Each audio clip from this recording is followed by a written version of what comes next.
college football officiating is a disaster. It's been broken for a while. I know more about Air Force One than I do the crew that officiated Tulane Ole Miss yesterday. There's no transparency in this whatsoever. It is the most unnecessarily guarded aspect of sports that I can think of. There's some aspects, like a player's medical history, you need to guard that closely. How enforcement happens to an officiating crew when they mess up a call in an SEC football game should not be hidden behind like a vault lock and key thrown in the ocean. It should never be like that. And it is. And to be honest, when you watch games like yesterday with Auburn, Oklahoma, when you watch what happened in that Miami versus Florida game, it may or may not, in your mind, change who won the game. You can never prove that. The whole butterfly effect theory, you can never prove that. But even if it doesn't, it borders on criminality to me. I'm not joking about that. When you think about the amount of money and the stakes that ride on these games, careers ride on these games, people placing bets on these games rides on this game.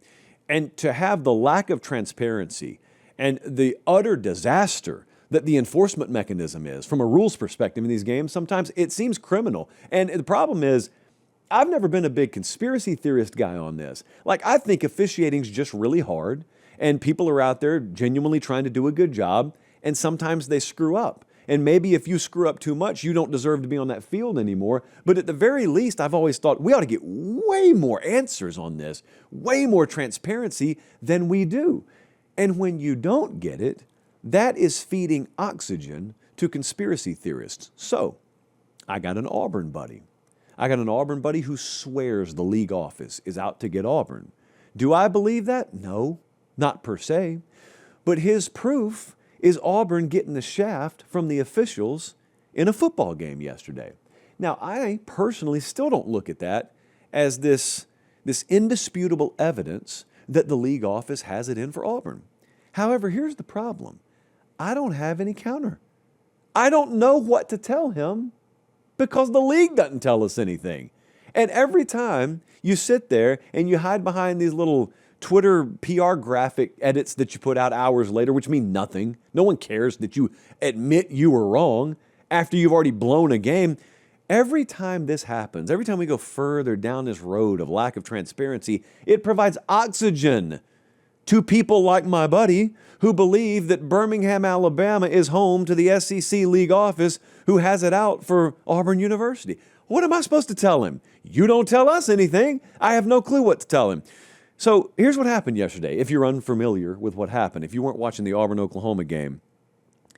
Isaac Sategna, who is a really good receiver, really good portal addition for Oklahoma, of that I am happy. He used a hideout tactic, which is basically acting like you're going off the field, you're getting subbed out, and you just stop, and then you're still on the field. And then they throw a touchdown pass to him because, of course, no one's covering him. And so there were some people watching who knew nothing about the rules against that, and they thought, oh, that's really smart by Oklahoma. There were other people watching who knew, oh, that's illegal, but hey, if you can get away with it, get away with it. Whatever. I've never been about that life, but whatever. Then there is a third group of people who don't think a rule was broken, and then their world shattered when the SEC comes out after the game with a very, very quickly put together statement that, yeah, we screwed this up. And then I had some OU fans trying to still argue, no, there was nothing wrong with this. How can it be a substitution infraction when nobody subbed? How could it be against the rules when he got the thumbs up from the line judge? Because none of it matters. And I've been on the phone with officials all afternoon. I can promise you, none of it matters. You've got an entire subcategory of unsportsmanlike conduct penalties and the specific subcategories that deal with this stuff called unfair tactics. And that's why in that unfair tactics 9-2-3-7 whatever rule, that's why they say it doesn't even matter if players go on or off the field. It doesn't matter if a substitution actually happens.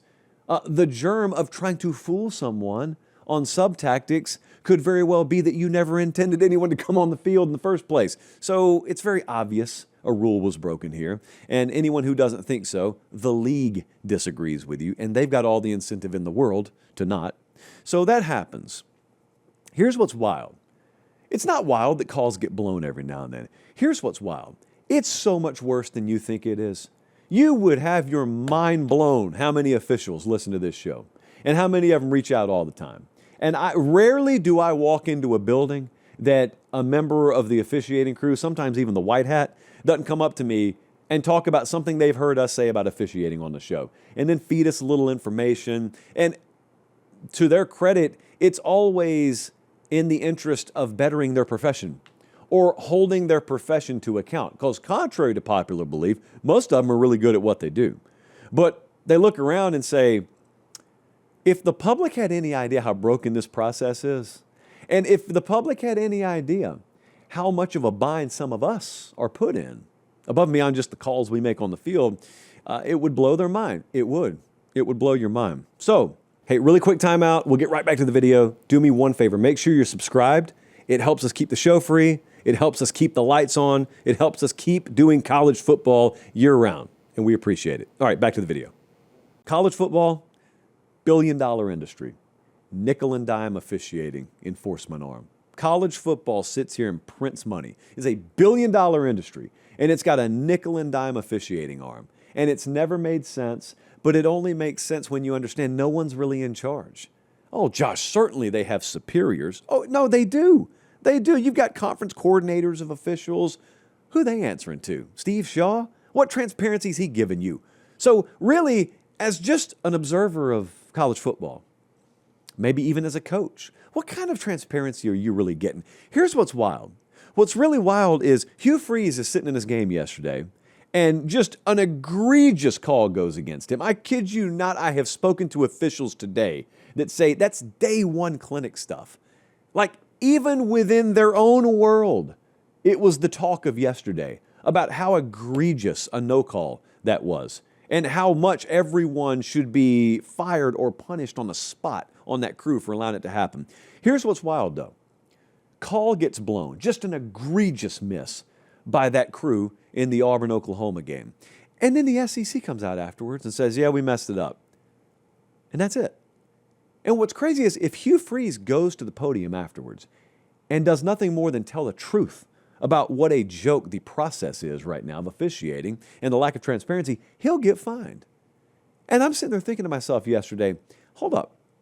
So Hugh Freeze's job is on the line, pending he win football games. You can make a call that may cost him a game, and all you got to do is say afterwards, oh, we missed it. Hands clean. If Hugh Freeze calls you out, he owes you tens of thousands of dollars. Here's my question.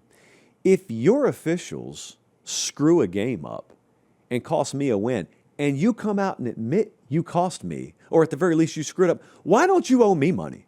Why doesn't the SEC owe Auburn millions of dollars? Why doesn't, it was an SEC crew on the other game too, why doesn't the SEC owe Miami money? Why don't you have to come off your hip pocket when you screw up, when people actually do have to come off their hip pocket when they accurately call you out for screwing up? Well, that's because we've got to protect the sanctity of the brand, you see. We've got to maintain the clean image of this conference's shield. But no one actually cares about that. They care about the integrity of the game. You're screwing up the integrity, especially the competitive integrity of the game, when you're that bad at officiating it. That's what we care about. That's what fans care about. That's what coaches and players care about. No one cares about your logo but you. And yet that's where the focus is. That's also why we don't ever get to hear from officials. We don't even get a token pool reporter to go talk to officials most times in college football games. No, you'll just take our statements if we feel like one's required. Really, we don't even have to do that. And that's it. And that's all, because we really don't have to answer to anyone. There's no one overseeing this process. If there was transparency, people would realize how jacked up the process is, and we can't have that. We can't let people know how inconsistent the manual and mechanics emphasis is league to league. And by that, I mean they emphasize something totally different in the SEC than they do in the American, than they do in the Big 12, than they do in Conference USA. And you may think to yourself, but don't some of these officials in out-of-conference games officiate games featuring teams from other conferences? Yes. Yes. You're not supposed to know all that. You're not supposed to know how inconsistent That entire process is. You're not supposed to know they emphasize something in one league and they don't in the other league. You're not supposed to know that maybe certain procedures are encouraged in one league, especially for out-of-conference games, that may not even be encouraged for league games. You're not supposed to know any of that stuff. It kind of seems a little corrupt. You're not really supposed to know that. You're not supposed to know about agendas with crew placement or how conference coordinators of officials actually operate and how some of them like each other, how some of them hate each other, and how it's tough to elevate one ladder even though that means you got no shot on another ladder. You're not supposed to know that. You're not supposed to know that because this is college football. And we have to keep the veil of secrecy on something like officiating. Oh, but can you imagine? I mean, what kind of state secrets, what kind of national security risk it would be if fans of college football knew more about the officiating mechanism of college football. It's a joke. It is a joke. And it's a bigger mess, believe it or not, than you probably even think it is. And I know most of you guys think it's a mess because I do too. Look, if you've ever worked in a standard American corporate environment, take all the problems you have in your workplace, and it's not too difficult to imagine what kind of problems exist in this world when there's lack of accountability and there are little pockets of power to be had, and it's really the only authority any of these people are ever going to have in life. It's not hard to imagine how it gets a little twisted behind the scenes.